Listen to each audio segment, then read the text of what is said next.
NCTV45 Newcastle, The Train.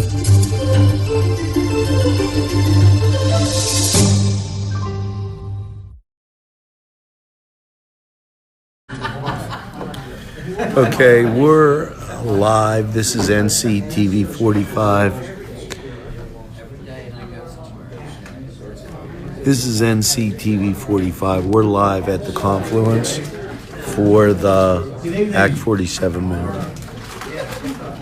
Good evening. Good evening. Thank you very much for attending the Home Rule Charter presentation. This presentation is open to the public and we have a nice crowd. We appreciate that. Tonight, the presentation made by Joel Lennon. Joel Lennon is with Eckert Siemens, and he's an attorney, and he's one of the two of the Act 47 coordinators. So he'll make his presentation, and after that we can ask all kind of questions. We'll try to respond to all the questions. Is that okay? Any questions now at all? Okay, here we go. Good evening, everyone. As the mayor said, I'm Joel Lennon. I'm with Eckert Siemens. He wasn't supposed to give away I'm an attorney, but I am.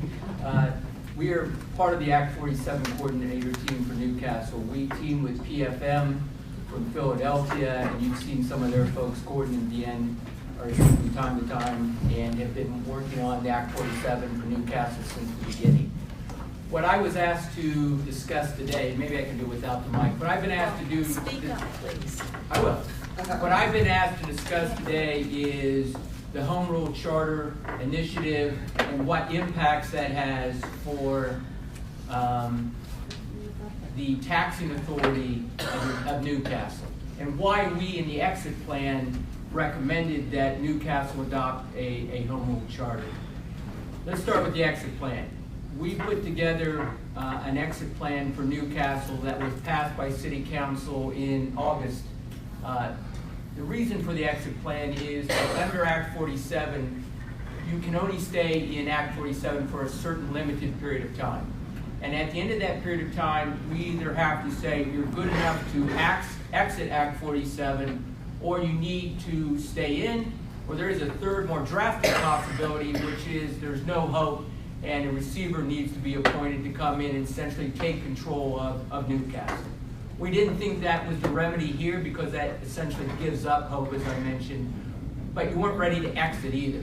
So what we developed and what the statute allows us to do is enact an exit plan that gives 3 more years, essentially under the Act 47 umbrella, so that we can hopefully get the city on the right footing, that at the end of those 3 years, you can leave oversight and you're in a good physical position to be able to go back to just administrating yourself.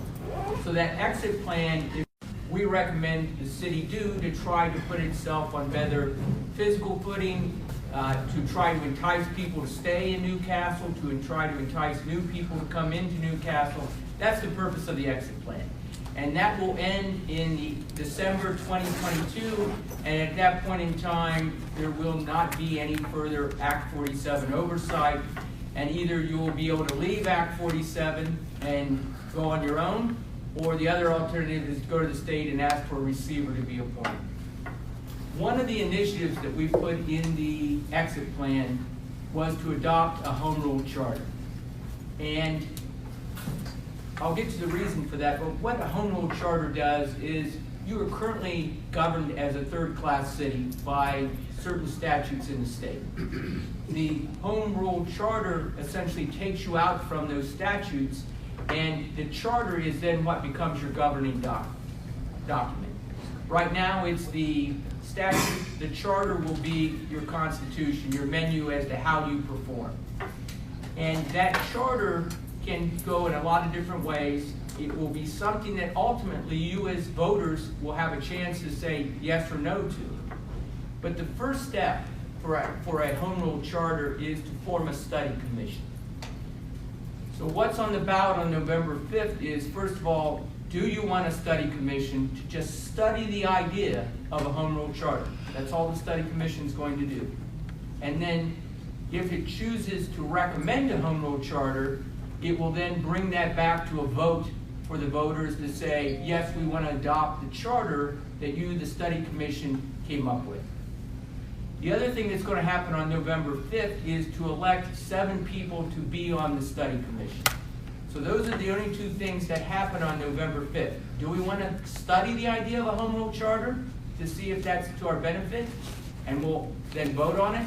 And if so, who are the 7 people that will be studying and analyzing home rule so that we can decide whether or not that's the path we want to go down to? Why did we want home rule? Simple as this, is to give you taxing flexibility as a community. There is something called an EIT, Earned Income Tax. And you as a third level of city are allowed to have an EIT tax within certain limits. Only 1% on residents. That's all you're allowed by statute. You can't have any more. Under Act 47, however, over the last few years, you've been able to have increased EIT. And that has been able to generate more income for the city. But that goes away once you leave Act 47. There is no more increased EIT. You would go back to only having income tax on residents. You could not tax commuters. Well, you can, but that money doesn't stay here. It goes to wherever the commuters came from. And you also can do an EIT on pension, but that money can only be used for pension funds.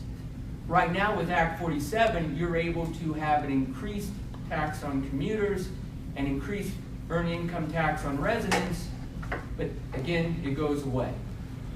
And I should be clear on what the earned income tax is. It is a tax solely on income that are earned, such as salaries, wages, tips, commissions, those type of things. It's not a tax on Social Security payments. It's not a tax on investment income. It's simply on the type of categories that I described. And so when you leave Act 47 in 3 years, EIT goes away, except for the very minimal that you're allowed. If you're in home rule and you adopt a home rule charter, you can then have an increased EIT on your residents, which you can use for general fund, capital fund, and other things that you would otherwise lose. That can be one of the elements of the EIT charter. And what that does for you, again, it gives the community flexibility, which is you're not every year, as you've been doing, increasing real estate tax, year after year after year. In fact, the estimate that we came up with is that if you do not have EIT and increased EIT after you leave home rule, after you leave the Act 47 in 3 years, you'll probably see your real estate tax go up to just keep the services you have now, approximately 5 mils over 5 years. If you have EIT, you can then still maybe increase real estate taxes, but you can then use this increased EIT to put you on that same footing that otherwise you would have to substantially increase the real estate tax. And this will give you that option to say, let's do the EIT, maybe not do the real estate tax, or not do the real estate tax as much as we'd otherwise have to, and be able to generate income through this EIT. I think that Stephanie can correct me, EIT has generated about $2 million a year, doesn't it, for the city currently with the increased EIT. So that's the amount that goes, about 10%, I think, of your revenue budget comes through this increased EIT. So why we proposed it was simple as that. We didn't want to see that real estate taxes go up year after year. We wanted to give you an alternative. The way to get that alternative is to adopt home rule. The study commission then will prepare a charter. Hopefully that charter will include the ability to increase EIT. There's other things they can do, but our focus was solely on this is a means to get you the increased EIT. So a little bit more about home rule, and then I'll open it up to questions. So what happens, let's say it passes, and the voters approve a study commission. The study commission will have 9 months to study and analyze the form of government you have now, alternative forms of governments, other things that they might want to see in the home rule charter. If they decide that a home rule charter is the way to go, they'll have another 9 months, total of 18 months maximum, to put a home rule charter together. During this process, there will be sunshine meetings. They have to have public meetings. They have to take comments from the public. They have to take input from the public. They have to have these meetings where they receive public comments. They then will come up with a draft plan, like we did the exit plan, that'll be presented for public comment. You'll have a chance to review it, provide comments as you did with the exit plan. They'll take that feedback, and ultimately they will, if this all passes, put together a charter which will be put up for a referendum vote for you to decide, yes, we want to become a home rule charter community, or no, we do not. And that referendum will lay out exactly what the charter is, what form of government it's going to be, whether there's an EIT tax, and there's other things they can do in the charter. And then if you adopt it, you'll be a home rule community, and there's many home rule communities. I mean, Altoona is a home rule community. Farrell, Mount Lebanon, which is a very successful, long-standing community, has been a home rule charter now for decades. So there's a lot of examples, and it gives you this flexibility to control yourselves outside of what the legislature has said as far as the statute. So that in a nutshell is home rule, EIT, why we proposed it, and what's going to happen this November 5th. So I know it was quick, but I wanted to give a chance for as many questions that you have, and I'll be glad to open those questions up. 18 months, and then, so when would we vote? Or would we vote on that after the 18 Yes. months? So basically 2 years? Now, from this that's the election? maximum. It could happen quicker. Okay, but And- they'll set a date then? And they'll set a date, and it'll be on the ballot. You'll have notice. Now, I also mentioned that if this fails, you cannot consider home rule again for 4 years.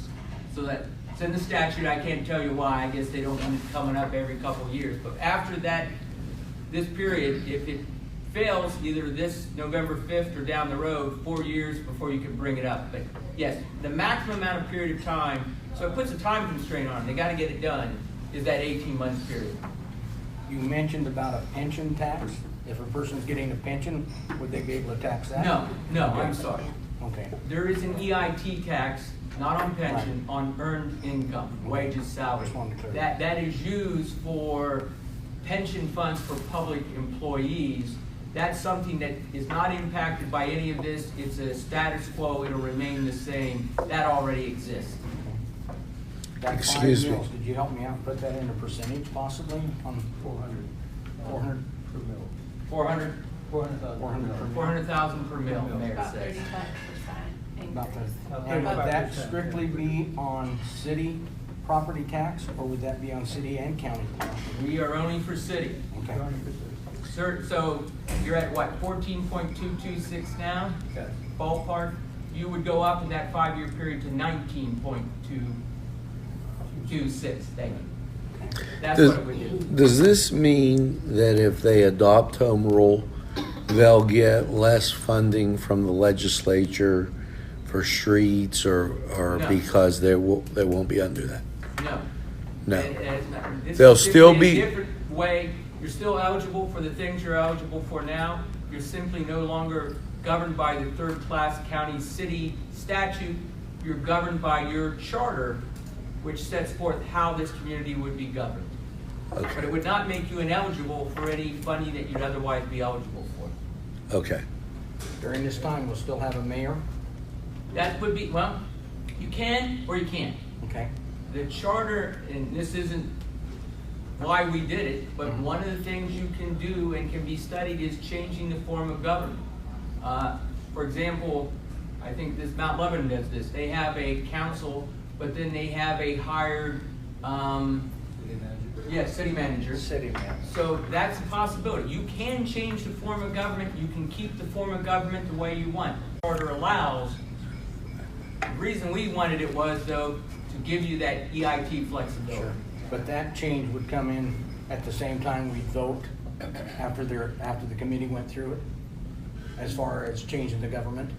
That would, what they would put After together 18 would be a months. charter, and the charter would then be the Bible for the organization, for the city. That would tell you what form of government you were gonna have, can you have EIT tax, is there some cap they want on EIT, there's other things, that would all be laid out in the charter that then would be taken to you to vote on in a referendum vote.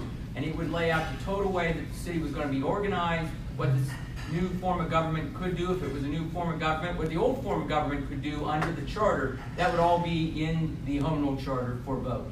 Okay. I just want to ask about what's on the ballot in November. Yep. You said it's a yes or no vote, and then you would vote for commission. You're supposed to do, you should do both. Even if you vote, That was my question. Okay. Even if you vote no, you you can still vote. you're still for required to commission. vote, because if it passes, you still want to get an option to say, Right. even if I don't want home rule, if it does pass, You still who are want the your 7 voice heard. folks that are on the commission? So you will vote on 2 things. And you're right, yes, no, do I want to study commission? And remember, this is all they're doing, just simply going to study for you to get another vote. And it, yes or no, I'm going to vote on the 7 people to be on the study commission. Thank you. Yes, sir. What if, Stranger from the audience, go ahead. hypothetically speaking, it passes in November, it goes back in the ballot of May of 21, 18 months. Maximum, the Okay. maximum. I mean, they could So- study it quicker, they could come to a conclusion, they could write the charter quicker, and theoretically, it could be on next November. 18 months is the maximum they have. It can't go So- outside that. Whenever that date is, when do the changes come into effect? That if everything is approved, including whatever charter they put in front of the constituents, when do those changes become effective? I think that that would be something that would be laid out in the charter. Because my question is, I've heard mixed, I've heard that if, for example, you know, they would go with the elimination of a strong mayor form of government, that whoever is the mayor finishes that term, which my bigger concern is, when can you start levying that tax? Because we can levy it anyway through 2000, The end of 2022, 20. so you need to have the EIT in place. by January Right, 1 of so 23. so that once you're out of Act 47, it rolls right into, if you pass it, the ability to increase EIT under your charter. So you have that flexibility within that budget, without going in front of a judge, or do you still need to You do do not that? go, no, the reason that we go to a judge now is because the Act 47 EIT tax. Okay. It essentially requires each year, as you've been doing, to go to the judge and say, we still have these problems, we still need this money, this is what we propose and why. And you've been Okay. living with that. Yes. That's because of Act 47. You would not need to do that if you had a charter that gives you the ability to increase your EIT through city council or whatever you elect. That will then be what will govern you, not Act 47, not the third-class city statute. So that gives you the ability to levy your taxes annually through at the local level. Correct. You will take control of that instead of the statute telling you what. So essentially, a new charter will essentially kick out a elected mayor. It is an option. It is an option, but it is also an election voted on process. In other words, I don't see it as kicked out. It's the voters deciding, we don't want this form of government anymore. Right. We want this form of government, and deciding we want to switch from a mayor to a city manager with a city council. So I guess gets to the same point, but a different way of looking at it. It's still the people voting at. The new city council under the charter can't do that on their own. They can only do it if it's in the charter and gives them the power to appoint a city manager. I just think that's important, Joel, because I know for me, I'm hearing conflicting things, and I think people that are against it, if they don't want to see a change You don't in the have- middle of you a don't- term, but, you know, we need another lever, which is why this is even being reviewed. It's because of the taxing ability. It's That's all what- about the taxing ability, and you may decide we love the form of government we have now. We want to tweak some things. We want to have this ability to do some other form of tax. We don't want to have our property tax go up all the time, which I get it. I mean, if you're a senior, property tax, that's tough. And you may be looking for some other form of tax, and this EIT then gives you so that you're not going up 5 mils in 5 years. You're not going from 14 to 19, and it gives you some other ways to raise income to pave the streets and to pay the fire and pay the police. That's what this will do. And if you don't want to change your form of government, you don't have to. But I think, Stephanie, to answer your question, it's not like you vote and the very next day, if you change the government, the elected mayor goes and you get a city manager. That would be all set up in the charter, and the charter would set up when this transition would happen, if they even propose a transition. Okay. Will there be a state mediator to help the commission? There along will not be. As far as legal issues? What the commission can do is bring in consultants, legal consultant, government consultants. That is an option the commission has and probably will want to have to help them get through the process. We as the Act 47 coordinators will not be that consultant, but we will surely be working with them to advise them of parts of the exit plan and what we have already know and understand regarding Newcastle. But yes, you would think that the study commission would be encouraged to have, whether it's an attorney, whether it's a government, whether it's a financial consultant, different things. You with the beard. Me, all right. Yeah. I had one question. Even after say hypothetically home rule was adopted, even after that, is there a statutory limit on what the earned income tax rate can be? There is not, but that could be part of the charter. I don't know if there's any reason that the charter couldn't say that the EIT would be capped at a certain level. So- that could be something that could be written into the charter as far as a ceiling that will never go above whatever. So there is no ceiling. I thought I read somewhere that it was 4%. So even hypothetically, I don't think anybody would want this, but you could say we could have a 20% earned income tax. And I know of no ceiling. There is a ceiling now in the statute for third-class cities, which is 1%. but not after home rule. Not after home rule, but you can put it in the charter. Okay, thank you. Yes, ma'am. I always encourage people to vote yes on home rule, but of course the rumor is out there that if it's voted no, that we go into receivership, and I recognize that's way after the exit plan, but I think maybe you need to describe what actually receivership is. Well, first of all, you are right. That would not be immediate. You still have 3 more years of Act 47 before that decision would be made. But I think that would go to a way if home rule is voted down, and we know you don't have that ability, and you probably don't have an appetite to increase your real estate tax 5 mils over that period of time, I don't think the likelihood of being able to successfully exit Act 47 at the end of that 3 years is looking very good. So what would happen then in 2022, we as the coordinators would make a recommendation to the state. Either something has happened, Newcastle is prepared, they're in a great financial condition, things look good over the next few years that they can exit, or if not, propose to the state that they appoint a receiver. And as I said, a receiver comes in and takes control. The mayor, city council, they lose control. The receiver will be calling all the shots. Think of it as a form of bankruptcy. Just like if you know people have been in bankruptcy, you've been around bankruptcies, trustee comes in, the trustee decides when you're going to spend money, how you're going to spend money, when you're not going to spend money. That's what a receiver will do. The receiver will run Newcastle, and he or she will be making all the shots, calling all the shots. Yes, sir. Hey, Joel, a few things. First of all, when you talked about home rule, and you talked about the earned income tax, but you're also including the business privilege tax and the mercantile tax as well, is that correct? We're only focusing on the EIT. I know that, but it involves all 3 taxes, the business privilege tax, the mercantile tax, and also the earned income tax as well, because that's at a higher rate as well. It could be. Okay, it could be. Second question is, and I'm an advocate for home rule passage. Second thing is that under home rule, we do tax our under the earned income tax, we do tax our residents, but you cannot tax our non-residents, correct, under home rule? Under home rule, that is correct. You Okay, have so that then- under Act 47 ability, and Yeah, we're we doing can that. under Act 47, but under home rule, we cannot. You cannot tax commuters, I'll call them, under the third class So if you didn't have Act 47, you couldn't, and you're right, you could not do it under home rule. Under home rule, you can't do it. So then, I believe the mayor said that we would lose, I believe the mayor said that we would lose approximately $800,000. Is that correct, Mayor? No, it's more than that. It's more than that? It is? I mean, right now, you get. Under home rule, if we can't tax non-residents, what's the price that we would lose?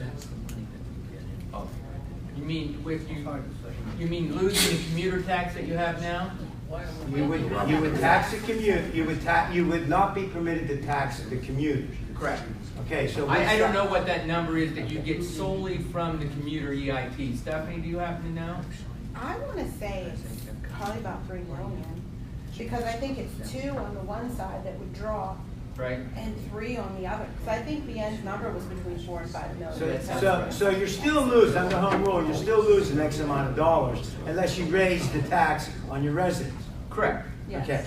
Okay. Now, obviously, this entire position is moot if we generate revenue by the time 2022 comes in, correct? Well, I'm not sure what you mean by moot. Why would we need anything under home rule, or why would we go into receivership if we generate revenue, if the city generates revenue by 2022? If the city can find its way to a better fiscal state by 2022, and if that's through increased business, increased EIT tax, whatever it is, there's not much belt tightening left to do, obviously, but if you can find a way, and we just don't look at 2022, we look for the Past that. Past that. I mean, it's Absolutely. got to be. It's not going to be 2023. You're in bad shape again. Otherwise, you don't get out of Act 47. Well, you do, but you probably go into receivership. So it's going to look past that. And on the horizon, does it look like you're right? If the city at 2022 is in a good Generates financial revenue. state, then what we as the coordinators would say is you're in a good shape. You're in a good enough shape to exit without receivership, and you'd be on your own. Okay. Another scenario. All right. Home rule fails. Okay, let's assume home rule fails. All right. What prevents, now I know that if your property tax is at the highest rate, and I'm no advocate of raising property taxes, everybody knows that, we're not gonna do that, because then you'll have everybody will leave the city, okay? But if you needed to raise the property tax, you would petition the Court of Common Pleas. The city has the right to do that. If it's at a high rate, if it's the highest rate, and you still wanted to raise the property tax under your third-class officer charter, you can petition the court to raise your property tax. Was that You have correct? the ability, city council has the ability to raise the property tax now. Yeah, I know, but if it goes to a certain height, if it goes to a certain length, certain millage, then you have to petition the court in order to raise it above that millage. All right, so what's your Okay, point? so here's my point. Let's assume that home rule fails. Okay? What prevents the city to file through the Court of Common Pleas the ability to keep the taxes in that area of earned income tax, business privilege tax, and mercantile tax? There's no ability to increase EIT above 1%. You cannot petition the court to get that. There's no statute that gives the court that power. There's no statute, but under the Pennsylvania charter, under the Pennsylvania, I'm telling you now, under the if you read the Pennsylvania, the Constitution of the Pennsylvania, there's no mechanism preventing you from doing that. Well, the court would have no power to do that. There's no statutory power that gives the court the ability to increase EIT for third-class cities above 1%, except Act 47, which you'd be out of by then. Well, and no, wait, no, let me interrupt you, I'm sorry, wait, Yeah. okay? While you're in Act 47, I would not advocate, while you're in Act 47, Of course. you can petition the But court. we do that every to year that. already. We already do that. But what I'm saying is, you can petition the court to do it after 2022. No. You can, what You I'm cannot. asking, wait, just so that I know that my question is clear to you. Oh, I understand okay? the question. Okay, so if you, let's assume on November 5th, home rule fails. Yes. Okay, home rule fails. Does the city have the ability to petition the court to keep its 3 areas of taxation, which we've discussed, after 2022, proving that you are, in effect, in Act 47 in distress? No. You cannot have that bill. No. You're You will be positive out of that. Act 47 come 2022. You don't get that increased ability to go to the court. You're back to the 1%, or you go to receivership. You're sure? Yes. Under Pennsylvania, Yes. under the Pennsylvania charter, and and its constitution. You can ask it 3 more times, I'll give you the same answer. Okay. But I disagree with you. All right, fair enough. Let's say I hit the lottery, how much is Newcastle in the hole? If it's the lottery, how much are we in a hole? He hits the lottery? How much are we? What's our deficit, I think he's Millions. asking? Deficit- How much deficit- do we need? How much do we need to avoid receivership if we do not go into? It's not, there is no amount limit. What it is you look at what your expenses are, what your anticipated expenses are, and what your revenues, and it's to be in a good physical condition, so you're not in the red all the time, but you have the prospects of not only to pay day-to-day income, but that you have the ability to do capital projects that you may need, whether it's your bridges, your roads, Right. your parks, whatever you want. There's a lot of things going. There is no magic number. But Okay, so- as we've talked about over the last few years, and the mayor and Stephanie know that, is you've done a lot of cutting. There is not, frankly, a lot of expenses to cut. There's here and there, but it's not going to translate to a lot. What you need to find out is there other sources of revenue, or otherwise we're not going to be able to continue spending the money that we're spending now to keep the fire department, to keep the police department, to pave the roads, to do the other things that you do. You're just not going to have that money. So I can't give you a number because it's going to depend on a lot of different factors, including how much you're spending and what you want to do as far as capital projects. Well, the criteria seems to be very subjective, not objective at all. Well, there's some So subjective what's elements. the criteria to get out of Act 47? To be essentially, if you boil it all down, in a good physical state, not only now, but in the foreseeable future. Okay, so if Warren Buffett gives us $10 billion, You'd be we're out great. of Act 47. You'd be great. Is that clear? Absolutely. Correct. Okay. If you have a balanced budget, are you out of Act 47? If you have a fiduciary It has to be more than a balanced budget because, and there are No, various I factors. put One it of them down. would be, not If only you do I have a balanced budget plus a reserve fund. Again, it would have to be that we anticipate you'll have that balanced budget the next year and the year after that, and you'd be able to maintain your reserve fund and you're not sucking that dry by Okay. balancing our budget. So it Is there has to a- be not a snapshot, I but it has to understand. be a longer range. I understand. Stephanie's good at this. Okay. She is. So, my question is, what is the criteria for how much has to be in the reserve fund? There is no set criteria. Okay, so let's assume it's more than $1. Does that get us out of Act 47? No. There's not enough in there, there's about 2.8 million. Say it was 5.6 million then. Yes. I was going to say, so basically what you're saying is that we have to establish a workable foundation with a reasonable expectation of future success, is basically what you're saying. Yes. And in other words, you can't base it on a one-time bailout. And Now, again, if you get that 10 billion from Warren Buffett, I think you're not going to spend that in a Right, year, so right. you're probably good for many years on the horizon. But short of something like that, you're right. It's not a 1 year, we've had a great year, but next year we project a deficit, and the year after that we project a deficit. That won't get you out of Act 47 because you don't have a future. I get what you mean. All right? Thank you, sir. Yes. I mean, what kind of timeline are we talking here? 5 years, 10 years, 20 years, what? For What which? projection of solvency, you know? I think that we use typically, 5 years is what we use as the range, so that you come to, and we just did this with the city of Pittsburgh. I know it's apples and oranges, but they were also in Act 47, they were distressed. We came to a point, we looked at over the next 5 years, what were their projections? Would they be able to maintain a reserve? Would they be in a good physical state? Would they be able to do some of the things that you expect the city to do? That's what you look at, and you look at that 5-year window typically to see what's going to happen over that 5. Not 10, not 20, because who knows what's going to happen in 10 or 20. But that's a more of a realistic snapshot in 5 years. Hey, Joe, one more. I think the remedy to this, which I think you would agree to, is if the city would begin starting, the home rule passes, we keep our EIT, okay? The remedy to this then would be the city gets on this fiscal footing, generates revenue, And then as time being, after 2022, as the city generates revenue, to incrementally lower those tax rates so that we have a competitive, let me finish, so that we have a competitive edge with the surrounding townships because their tax rate's lower than ours. Right. So that for us to have a competitive edge, we have to lower our tax rate to what theirs are. So the remedy to this is to start generating revenue for the city and bring businesses and then incrementally lower those areas of taxation. One thing you and I can agree with, if you pass home rule and you pass the EIT tax, then you won't have to go to the court anyway because you'll have the control. But you're also right.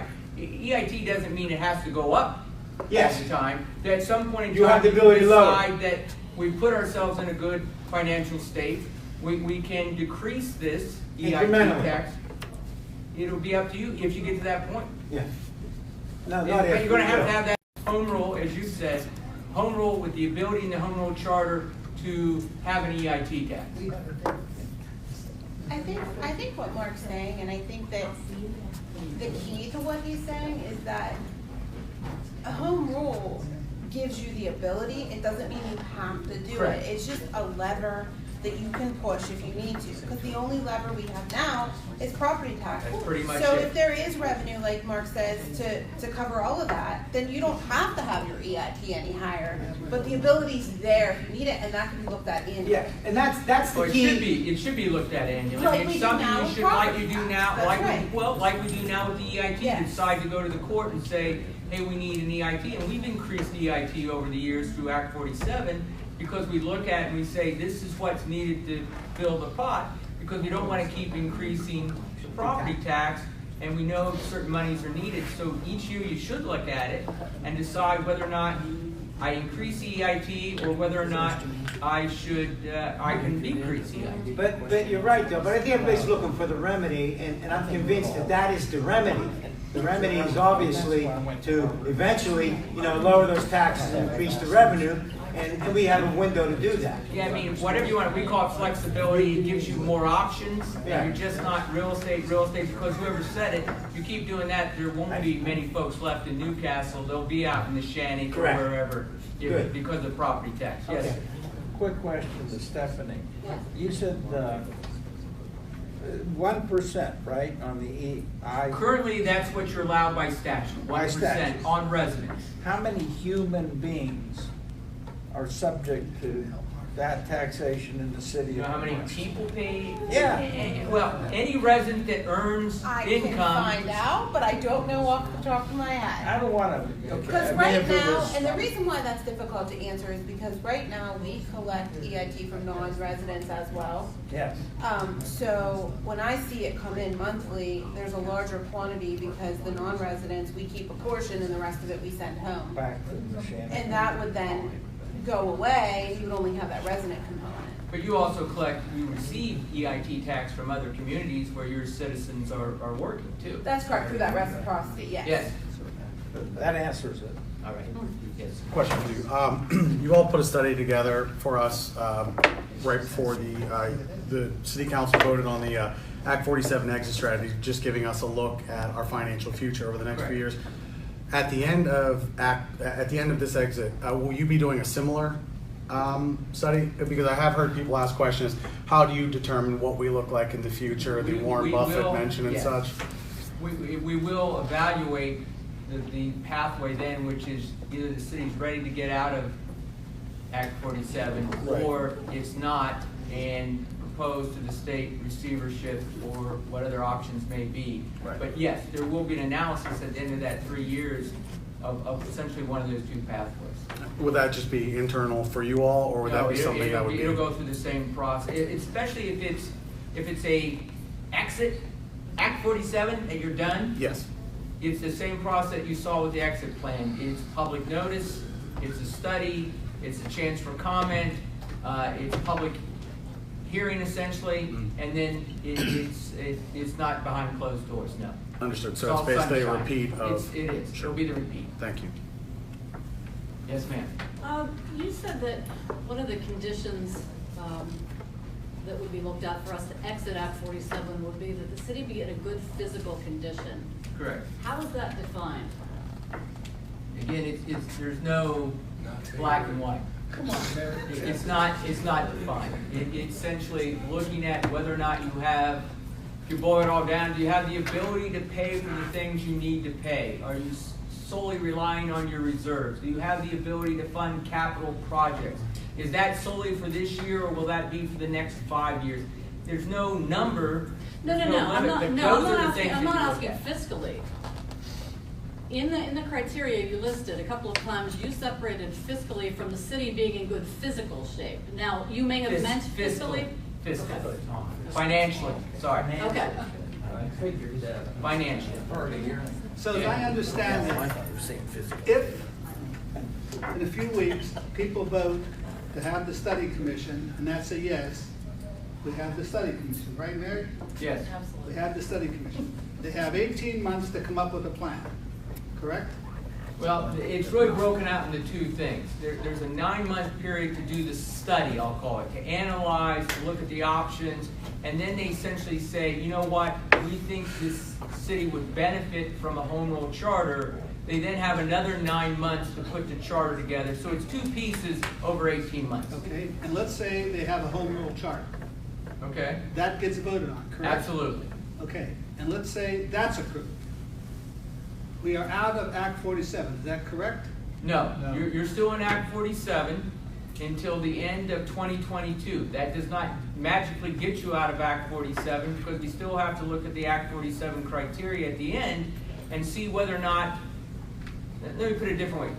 Home rule will give you likely the best chance you have if you adopt an EIT flexibility to exit Act 47. It doesn't mean it's the silver bullet, you're going to be out. It's not an automatic out. It's simply going to give you the best chance to get out, likely at the end of that 3 years. We still, at the end of 3 years, will see how things have gone. When you say 3 years, is Well, that and December 31 of 2022? Well, that's when you have to be out. We will obviously start this process sometime earlier in 2022 to study it and to bring forth a plan going through the same public process that someone just asked about. So is this documented anywhere where the criteria you just mentioned? Because I asked about the criteria earlier. Which criteria? For what? To get out of Act 47? Yes. There are 3 factors, one, and mostly it all goes to the ability to be able to govern and pay for your whatever you need to perform as a government. That's what it all boils down to. Okay, is that documented anywhere? In Act 47, yes. Okay, so if I go to the internet and look up Act 47 in Pennsylvania, it'll tell me. It will. It will tell you the stages you go through and what the criteria is, and it's 3 different criteria, but all boils down to pretty much the same: the ability to pay your debts, to deal with your unions, to be able to fund your union employees, to have your contracts, to not be under any tremendous financial debt. Those are all the factors that come down to, but if you look at all those things and you slice it up, it's all at the end of the day, am I financially sound? Thank you, sir. Well, yes. Just for clarification purposes, if the study commission gets voted on yes, and that study commission at the end of their X to 9 months decides to come up with a home rule charter, and that X to 9 months after that, again, I don't want you to repeat again, decides to maintain EIT, give ourselves some, as you said, have another lever and things of that nature. It is possible that prior to December 31st, you could still say, even though you guys have done your due diligence and done the best job possible, we still could potentially recommend you for receivership? Yes. Okay. Thank you. On the subject of receivership, what are some of the worst things that could happen under a receivership? Now, I'm a union city employee, so what are some of the worst things that could happen to a union city employee under receivership? Has the city ever been in receivership in Pennsylvania? Harrisburg. That's probably the example the easiest one to come up with. So again, what would be the worst? The receiver has complete power and authority. So it can contracts that exist. The receiver has the ability to bring those contracts to an end. It can decide that to close your parks. It can decide to reduce the workforce. I mean, you come up with it, but receiver has a lot of control, just like a bankruptcy trustee does over a business. But your elected officials will lose that power if there's a receiver.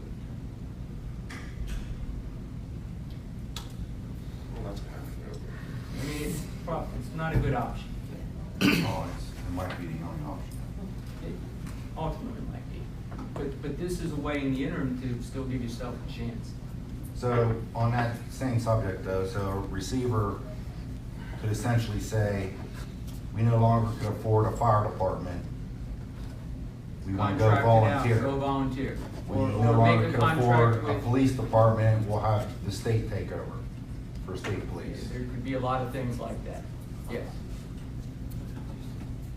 Thank you. Okay, so I guess my question is, so right now we're collecting an EIT commuter tax too, right? You said, so under a home rule charter, we would not be allowed to take commuter tax, right? Correct. So would we have to raise the city EIT for the residents to kind of meet the amount, to like make up for that amount that we collect from the commuters? Probably one likelihood, yes. Okay. It's one possibility. Okay, just curious. I mean, just so you know, right now, under your statute, you have 1% that you can do.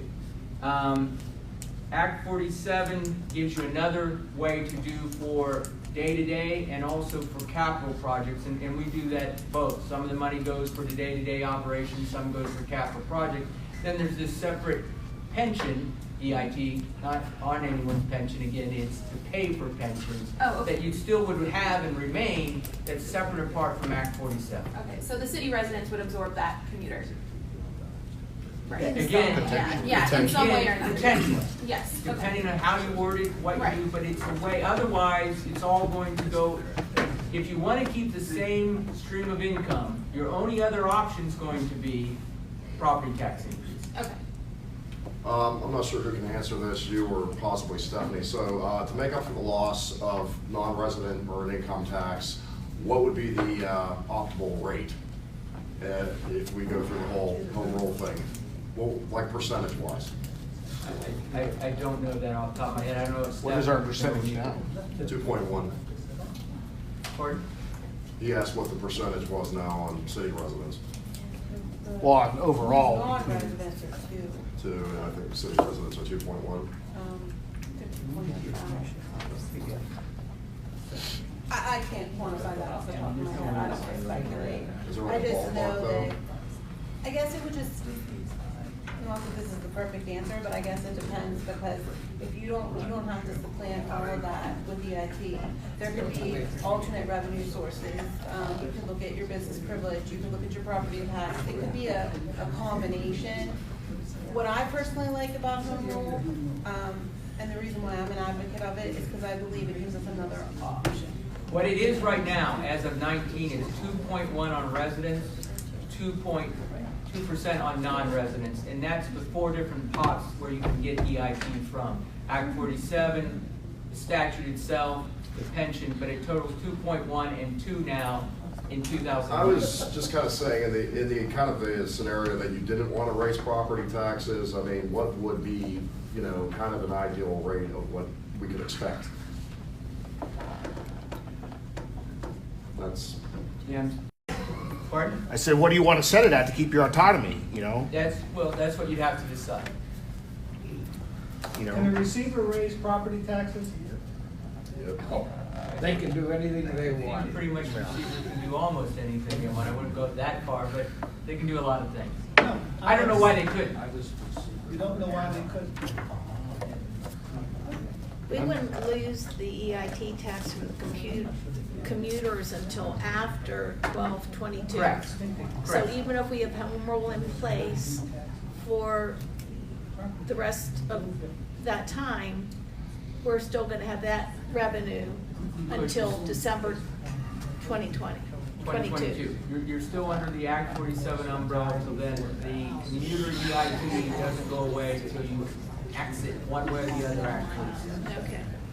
Does Okay, we go 20, we go 21, and now do we go 22 and January 1st, 23 we're out, or? Yes. Okay. Well- January 1st, 23 we're out. Essentially, yes, you have to be out. Okay, and now- Unless the legislature changes the Act 47 statute. Unless you they can do. be out at the exit, Okay. exit plans for 3 years. January 1st, 23 we're out. Do you go, okay, how long can you go?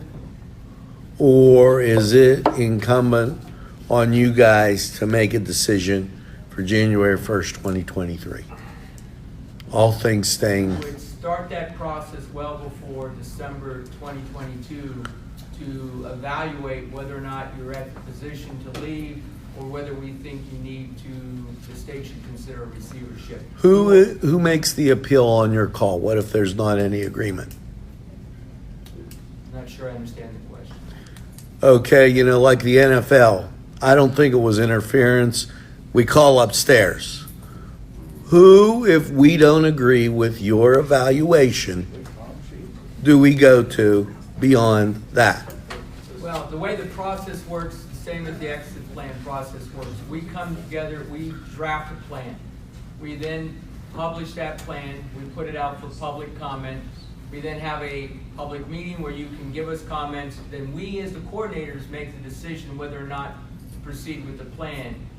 The state, if we say we think you can exit, the state then evaluates that, the secretary does, to decide whether or not the state agrees that you're in a position to exit, and if so, you exit. If we then recommend that you should be in a receiver, again, it's the state that decides. So, in other words, you could say you believe in a receiver, but the state could overrule you. Sure. Or you could say you go, and the state could overrule you. The state could decide that, at our analysis, that you're ready to leave Act 47 is not correct. That you can, of course, you have to leave Act 47, but that you're able to go on your own without a receiver. Yes, the state could. Okay. decide otherwise. So it's not like, okay, it's 2023, you've went a year, now you need a receiver. No, that decision would be made based upon where you stand in 2022. 22. We have to make a budget by the end of the year, 2021. Yes. For 2022. If we're short, let's say we're short $2 million, we have to increase the weight of the income tax by $5 million. $5 million is $2 million. That's how you balance the budget. You've got to balance the budget. They'll know before then because we send our budget to them. Okay. There's nothing in the statute, the Act 47 statute, that gives a year past the 3 years to say, hey, let's see what happens. It's that call needs to be made during that last year to one of those two pathways. Okay. And ultimately, the state will bless or not bless our proposal. Okay, that's essentially what I was asking, is when the call had to be made. Yeah. Anyone else? Good luck, Mary. Thank you. Thank you. I will just interject one. I'm Terry. I am with the state. I'm trying to get you right off of here. I am with DCED. We are here to help you, whether or not you believe it or not. But I will tell you one thing with a lot of your questions. If you go to DCED's website, on there, the one gentleman back here, my back's to you, and I apologize, but you were asking about Act 47 and all the questions and all the criteria. There are really good publications on our website that are a good Act 47 and Home Rule, and they're not written like you need Joel to help you. They're pretty standard, and they're not, so it would be some good reading material for you to help educate you, and all your questions would be answered with your criteria to come out, and your What's the criteria that website? stays in. It's if you just go to DCED you do Act 47 publication. That's all you'd have to Google. And DCED Home Rule publication. And it'll pop right up. I think the Home Rule is maybe 40 pages long. I'm not quite sure about, I'm not quite sure about the Act 47. It's pretty. I've got the Home Rule piece here. Yeah, so, but it is, and you can leaf through and it'll give you areas that you can get in there and read and take a look at it. Thank you, Chair. Thank you. Thank you. Any more questions? All right. Thank you very very much. for coming out. Thank you. Thank you. Thanks for watching NCTV 45.